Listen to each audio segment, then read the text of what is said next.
वैकुंठम सरयू विरजा नदी वासिनो नित्यलोकस्थाः तस्मै रामाय मंगलम्। यज्ञानां यजमानाय यज्ञाचार्याय मंगलम्। रामनारायणाचार्य धर्माचार्याय मंगलम्। कर्कटे पूर्वफाल्गुण्यां तुलसीकाननोद्भवां पाण्डे विश्वम्भरां मुदां वन्दे श्रीरङ्गनायकीम्। नीलातुङ्गस्तनगिरितटी सुप्तमुद्बोध्य कृष्णम् पारार्थ्यं स्वं श्रुतिशतशिरसिद्धमध्यापयन्ति सोच्छिष्टायां स्रजि निगलितं या बलात्कृत्य भुङ्क्ते गोदा तस्यै नमैनिबिनं भूयैवास्तु भूयः।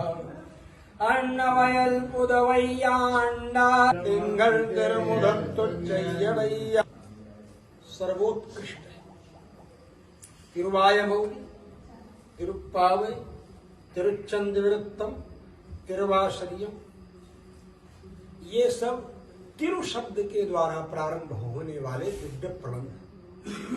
तिरु का मतलब होता है श्री। श्री तिरु माने श्री। तो सम्मान में किसी व्रत के पूर्व, किसी गाथा के पूर्व, किसी के भी पूर्व सम्मान में हम तिरु शब्द का प्रयोग करते हैं। मैंने श्री श्री कहते हैं ना, नाम लगाते, जी कारा लगाते, श्री कारा श्री लगाते। तो श्री का मतलब क्या है? भगवती महालक्ष्मी श्री तिरु। तो तिरु पावई, पावई का मतलब क्या है? व्रत। तिरु का मतलब क्या है? श्री। तिरु पावई का मतलब श्री व्रत। तो व्रत तो सभी श्री व्रत है, सम्मान में सबके आगे श्री लग जाएगा। लेकिन श्री के द्वारा लक्ष्मी जी के, नीला देवी, भूदेवी, इन सब के अनुसंधान को अपनी गाथाओं में व्यक्त करने वाली गोदाम्बा जी के द्वारा किया जाने वाला जो व्रत है वह श्री व्रत है। श्री यानी गोदाम्बा जी के द्वारा, व्रत यानी किया जाने वाला व्रत। तो गोदाम्बा जी के द्वारा किया जाने वाला तिरुपावय का मतलब समझ गए ना? तिरु माने श्री, पावय माने व्रत। तिरुपावय माने श्री व्रत। श्रीपति, श्रीपति माने तिरुपति। अब समझ में आया ना? तिरुपति तिरुपति बोलते हैं ना, तो तिरुपति तिरुपति का मतलब श्रीपति, श्रीपति। तिरुमज्जन, त्रिमंजन, त्रिमंजन आप भले बोल दें त्रिमंजन, लेकिन त्रि नहीं है, क्या है? तिरु है। तिरुमज्जन, तिरु माने श्री, मज्जन माने अभिषेक। भगवान के अभिषेक को भी सम्मान में तिरु शब्द लगा करके बोलते हैं। तो ये तिरुप्पावई की जो गाथा है 30, हमारे पूर्वाचार्यों ने यह अनुसंधान भी किया है और हम लोगों ने भी यह पढ़ा भी है और देखा भी है कि तिरुप्पावई की 30 गाथाओं में चारों वेद, 18 पुराण, 60 स्मृतियों के अंदर जो किया जाने वाला सर्वोत्कृष्ट कर्तव्य है परमात्मा के प्रति शरणागति, भगवान के प्रति शरणागति, फुली डिवोशन, पूर्ण समर्पण भगवान के चरणों में, भगवान के चरणारविंद में पूर्ण समर्पण करना, समग्र शरणागति करना, यही समस्त वेद शास्त्र का तात्पर्य है। शेन यागमारभ्य प्रपत्ति पर्यंतम वेद तात्पर्य। शेन याग से लेकर के प्रपत्ति पर्यंत। शेन याग क्या है? जिसमें बाज पक्षी का वध किया जाता है। किस लिए होता है वह यज्ञ? वो शत्रु का विनाश करने के लिए वो यज्ञ होता है। शत्रुनाशका महाशेन यागेन यजेत। शत्रु का विनाश करने के लिए शेन याग करें। तो यहां से लेकर और अंतिम निष्कर्ष क्या है? प्रपत्ति, सर्वोत्कृष्ट। ये जितने कर्म बताए गए हैं काम्य कर्म। काम्य कर्म क्या है? कामना से किए जाने वाले कर्म। शत्रु के वध की कामना से किए जाने वाले कर्म हुए। धन की प्राप्ति की कामना से किए जाने वाले व्रत हुए। लेकिन बिना किसी कामना के केवल यही एकमात्र कामना है, जब गोदाम्बा जी से पूछा कि भाई तुम जगाना चाहती हो भगवान को, क्यों, क्या बात है? बोले कि हम अपनी बाप के लिए जगाना चाहते। बोले किस बात के लिए जगाना चाहती?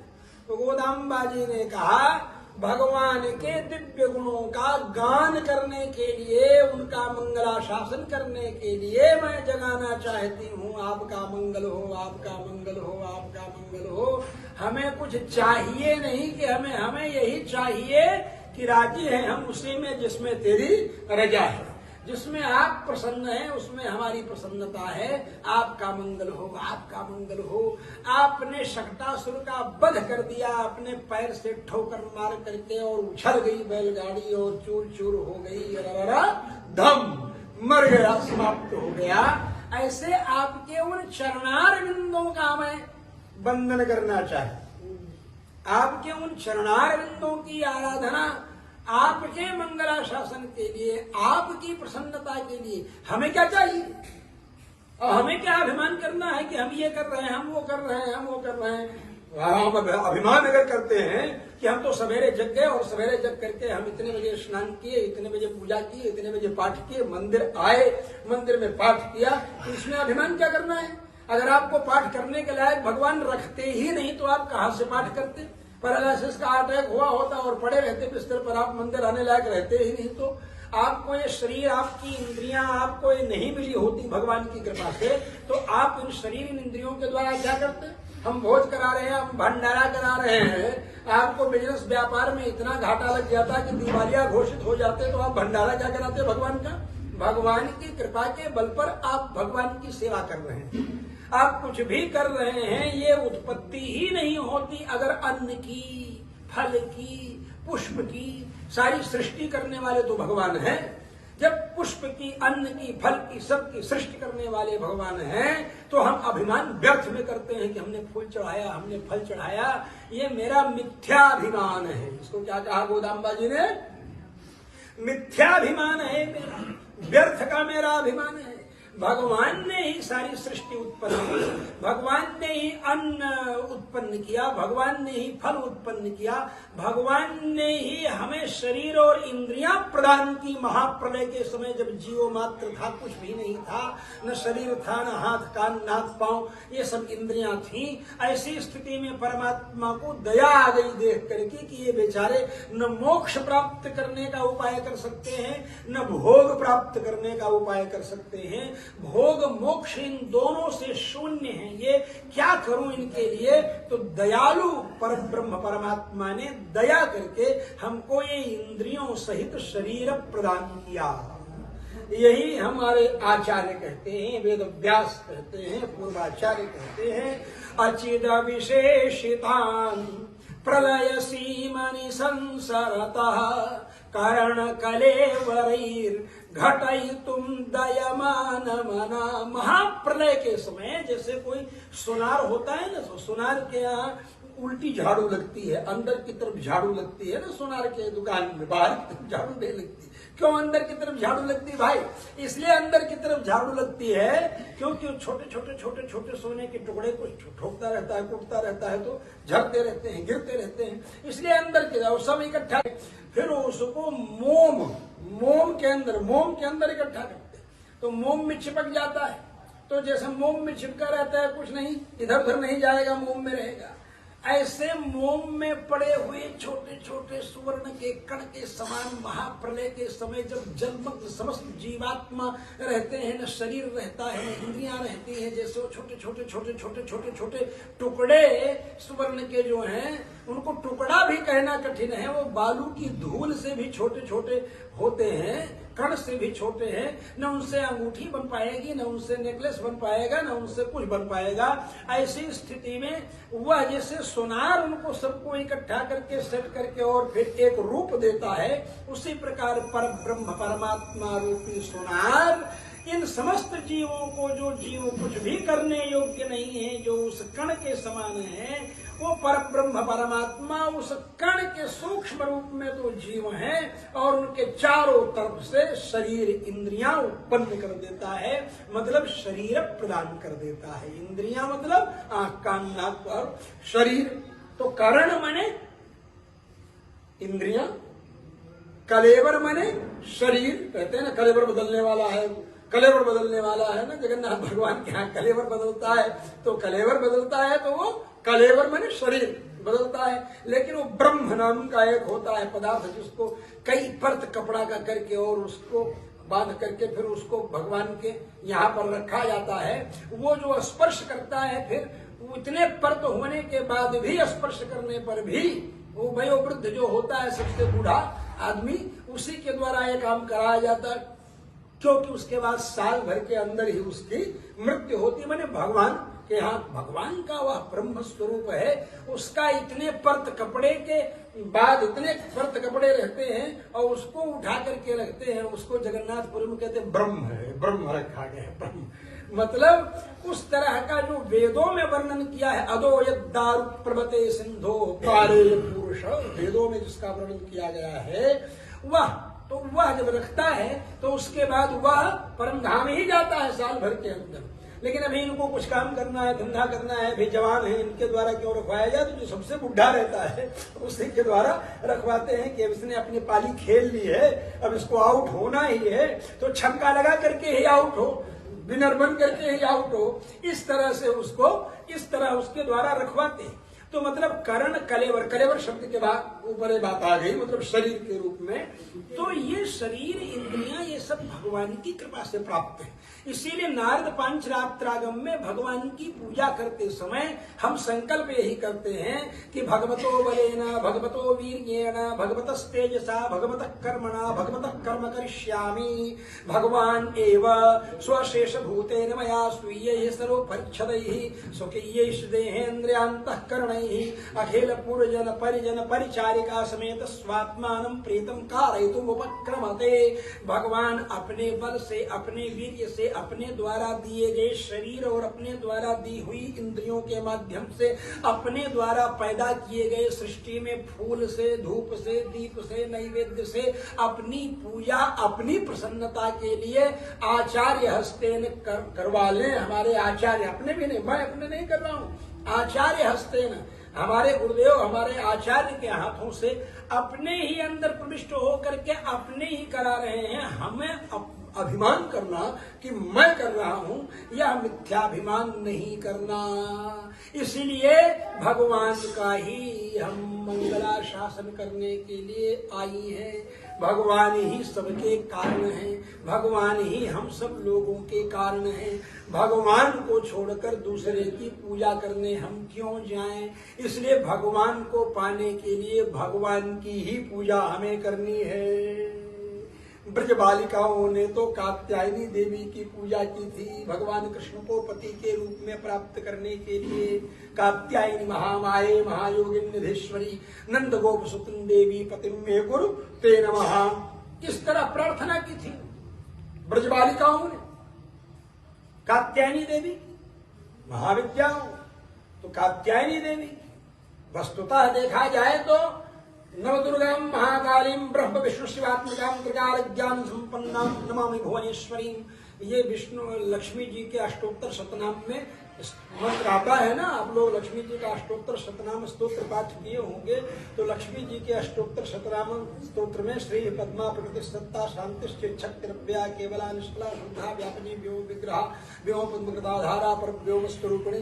तो ये सब जो जहां नाम है 108, तो वहां नाम में लास्ट में बताया है ना, नव दुर्गा महाकाली ब्रह्म विष्णु शिवात्मिकाम। नव दुर्गा को, महाकाली को ब्रह्म विष्णु शिवात्मिकाम, ब्रह्म विष्णु शिवात्मिकाम, ब्रह्मा विष्णु शिवात्मिकाम, मतलब ये सबके रूप में भगवती महालक्ष्मी की वंदना की। तो इसलिए ये कहना कि हम इस तरह भगवती महालक्ष्मी क्या ध्यान कर रहे हैं, अनन्यता का मतलब क्या है? जब हम इन रहस्यों को, इन शास्त्रों को, इन तत्वों को पढ़ लेते हैं तो हमें मालूम पड़ता है कि हमारी लक्ष्मी जी का ही वैभव तो सब जगह है। दुर्गा जी में भी लक्ष्मी जी का ही वैभव है, काली जी में भी लक्ष्मी जी का ही वैभव है, समझ रहे हैं ना। कात्यायनी देवी में भी देखिए लक्ष्मी जी का ही वैभव है? कात्यायनी देवी में भी लक्ष्मी जी का ही वैभव है। सब वैभव तो भगवान का ही है, भगवती महालक्ष्मी का ही वैभव है। तो जब लक्ष्मी जी का ही वैभव है, यहाँ यही तो है गोदाम्बा जी समझा रही है कि अनन्यता का मतलब ये है कि सबके अंदर अपना ही इष्ट दिखाई पड़े। आई बात समझ में? दो वैष्णव मिल गए, दो वैष्णव आपस में मिल गए, बोले तुम कौन? बोले तुम कौन? बोले हम वैष्णव हैं, समझे? तो उसने कहा हम भी वैष्णव हैं। उसने कहा जैसा है कहता वैसे मैं बोलूंगा, मैं भी वैष्णव। बोले तुम कैसे वैष्णव? बोले तुम कैसे वैष्णव? बोले हम अनन्य वैष्णव। तो उसने कहा कि अब तुम बताओ, हम तो बता दिए कि हम अनन्य वैष्णव, अब तुम बताओ तुम कौन से वैष्णव? तो उसने कहा हम फनन्य वैष्णव। अनन्य को मतलब कहीं हो? बोले अनन्य को मतलब कहीं हो तो बताओ पहले, પછી मैं बताऊंगा कि हम अनन्य को मतलब कहीं हो, पहले थे बताओ। बोले मैं अनन्य का मतलब क्या है? बोले हम क्या, तुम बताओ पहले तब हम बता दे फनन्य का मतलब क्या है। बोले कि भगवान ने छोड़ तू जाने किसी ने मानू ही कोणी जगाई माने अनन्य बोले, जगाई मां भी आपाने अनन्य बोलो, मां अनन्य वैष्णव हूं। मां बोले कहीं जवाब में थे तो मानो ही कोनी भगवान ने छोड़, मैं तो जानू ही कोनी भगवान ने छोड़। जाना पछी माना है? पहले जानेंगे तब न मानेंगे। उसने कहा मैं भगवान को छोड़ के किसी को नहीं मानता, तो ये तो हमारे अनन्य वैष्णव का लक्षण है। बोले तो तुम बताओ फनन्य वैष्णव का लक्षण। बोले फनन्य वैष्णव का लक्षण है कि भगवान को छोड़कर तुम तो बोलते हो भगवान को मानते नहीं, भगवान के अलावा किसी को मानते नहीं। मैं बोलता हूं भगवान के अलावा हम किसी को जानते ही नहीं है? जब ढाई को नहीं पड़े जब क्या मानी? अरे ढा पड़े पछी माने, जब पता चलेगा तब न मानेगा। इसलिए ये अनन्य वैष्णव, तो ऐसे वैष्णव जो हैं जो भगवान वो किसी को जानते नहीं, और जानता ही नहीं जब किसी को भगवान के अलावा। तो जहां ही माला देखता है, जहां ही फूल देखता है, जहां जैसे बालक होता है छोटा बालक, बस कहीं भी कुछ भी देखता है, बस वही सारा खिलौना है उसके लिए।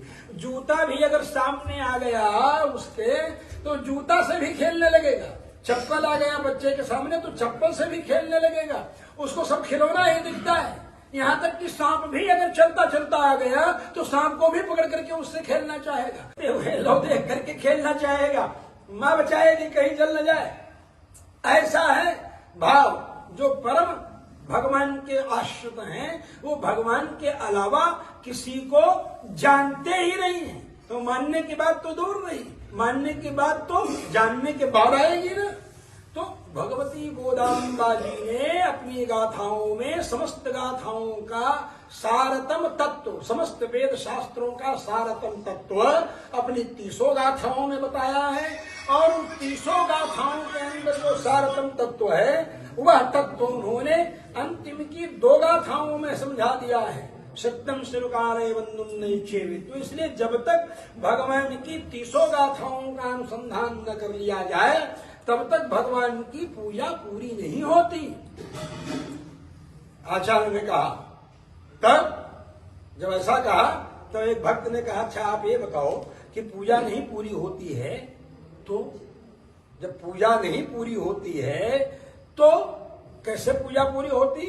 जब धनुर्मास का उत्सव हम करेंगे वो तो साल में एक बार होगा, लेकिन पाठ जो है धनुर्मास का हम प्रतिदिन करेंगे। अर्पण पूर्वक भगवान की आराधना करने का जो मार्ग प्रशस्त किया है वेदों ने, शास्त्रों ने, पुराणों ने, स्मृतियों ने, उसका सारा तत्व उसने प्राप्त कर लिया।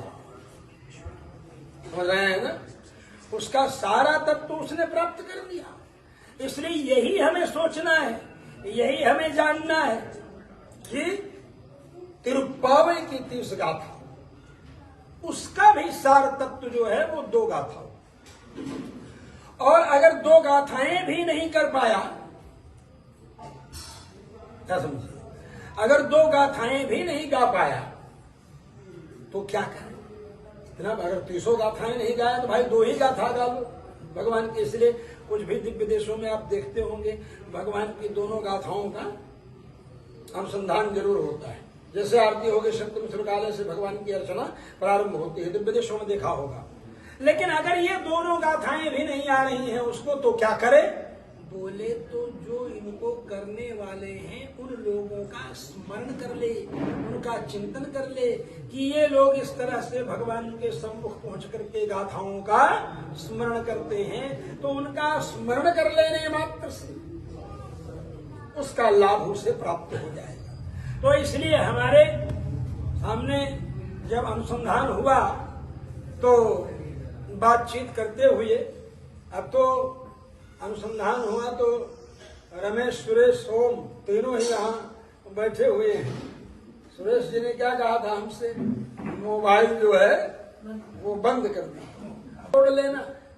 ये विधान है शास्त्र में। नारायण कवच का पाठ करते हुए आप पढ़ते होंगे, पथ देव हेलना, रास्ते में देवता का अपराध न हो जाए हमसे कहीं, इससे भी हमारी रक्षा करें। भगवान से हम ये प्रार्थना करते हैं ना।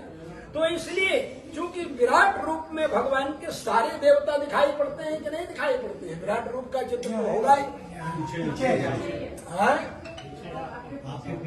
देखिए तो वायु यमुंदर वरुण शशांक, अर्जुन ने हेतु कहा वायु यम अग्नि वरुण शशांक प्रजापति स्तोम प्रपितामहश्च, सब कुछ तो आपके अंदर है। तो इसलिए यह गोदाम्बा जी की गाथा जो है इसमें सब कुछ शास्त्र, सारे शास्त्रों का जो तात्पर्य है वो भरा हुआ है इसमें। इसलिए आप सब लोग जब गोदाम्बा जी का उपवास व्रत, उपवास क्या है? इसका उपवास भी बड़ा बढ़िया है। क्या उपवास है? पुंगल और खीरान्न पा लेना इसका उपवास है। यहाँ तक ये व्रत ऐसा है, माँ को बच्चों का इतना ख्याल है कि बच्चे जो है उपवास भी कर ले और भूखे भी न रहे। खीरान्न हम भले भगर का पुंगल बना दे और सींगा का बना दे नमकीन और कुछ कर दे, पुंगल बना दे भगर का, खीरान्न पुंगल का बना दे, ये सब हमारे लिए। वैसे देखा जाए तो सब कुछ अन्न ही है, समझ गए? अन्न, अन्न माने अद, अद माने भक्षण, अदभक्षण धातु से अन्न बना है। जिसको खाया जाए उसका नाम अन्न है। सेव अगर खा रहे हैं तो सेव अन्न है, समझ रहे हैं ना? अन्न है जो भी खाया जाए, भक्षण किया जाए। पानी पी लीजिए तो कोई बात नहीं, आसन में आएगा पानी पीना भी, और भक्षण करने में अन्न का भक्षण आएगा, समझ गए? लेकिन बंगाली लोग तो बोलते हैं आमी जल खाए वो, क्या बोलते हैं? आमी जल खाए वो। हम तो जल खाएंगे तो जल खाएंगे, जल खाएंगे तो जल को भी खाने के रूप में कर। इसलिए निर्जला एक नाशनीया, असनीयात का है, अस में दोनों आ गया, खाना भी और पीना भी दोनों आ गया। तो इसलिए मैं केवल इतना बताना चाहता हूं आप लोगों को कि महीने भर से आप सभी लोग प्रेम से गोदाम्बा जी के धनुर्मास का व्रत पालन करते हुए उत्सव कर रहे थे। आज उस उत्सव की पूर्णता हुई जब गोदाम्बा जी से रंगनाथ भगवान मिले। ऐसे इतनी जल्दी त्वरा और उत्कंठा हुई गोदाम्बा जी को कि गरुड़ जी तत्काल उपस्थित कर दिए गोदाम्बा जी के सम्मुख भगवान। गरुड़ जी के लिए, इसलिए गरुड़ जी ने कहा भाई तूने बहुत बड़ा काम किया है हमारा, इसलिए जहां गोदाम्बा जी के साथ मैं खड़ा रहूंगा वहां तू भी मेरी तरफ रहेगा। भगवान रहे रंगनाथ, उनके दाहिनी तरफ गोदाम्बा जी और बाईं तरफ गरुड़ जी। फोटो देखा होगा आपने ना, फोटो होगा भी घरों में आप सब लोगों का।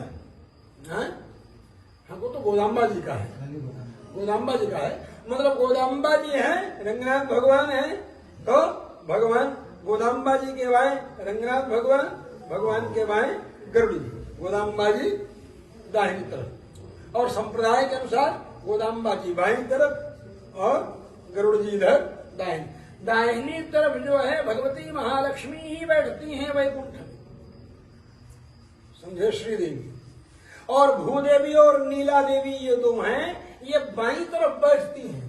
वैकुंठनाथ भगवान का चित्र जहां लगा होगा वहां आप देखेंगे वैकुंठनाथ भगवान के चित्र, समझ गए। तो दो बैठी हुई हैं, जो शेष पर्यंत में ऐसे हैं ना, ऐसे बैठे हैं भगवान पकड़ करके, तो उसमें बाईं तरफ दो हैं, नीला देवी और भूदेवी, और दाहिनी देवी भूषादि जुष्टा पितृ जगताम शर्म वैकुंठनाथ। वैकुंठनाथ भगवान का जो चित्र पेद्दाजी स्वामी जी ने प्रकाशित करवाया था, चिंतन स्वामी जी के गुरु जी, उनके पहले जो थे, उन्होंने निकाला था, ये भी निकाले हैं, उसको सब मंदिरों में है, जहां तहां सब जगह नहीं होगा तो उसको भी आप यहाँ लगवाइएगा।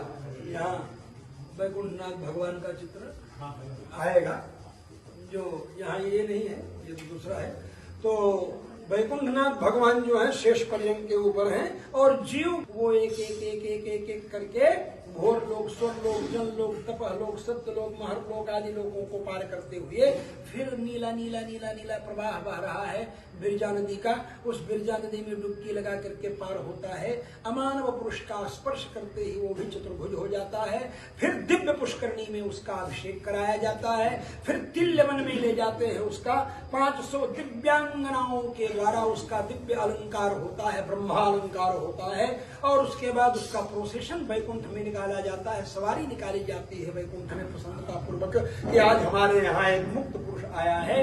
और यही हम लोग यहाँ नाटक करते हैं, जब किसी का वैकुंठोत्सव करते हैं तो गन्ना लेकर के हाथ में जब निकलते हैं, बाद में गन्ना तोड़ते हैं, तो इसका मतलब गन्ने के जितने खंड है ना, एक एक एक एक है, वो उतने लोप हो गए, और खट से तोड़ करके गन्ना पाट करके देखा होगा ना वैकुंठोत्सव, तो वो गन्ना तोड़ देते हैं, मन ब्रह्मांड भेदन हो गया, भगवान के धाम में पहुंच गए। तो वो वैकुंठोत्सव में जो यात्रा करते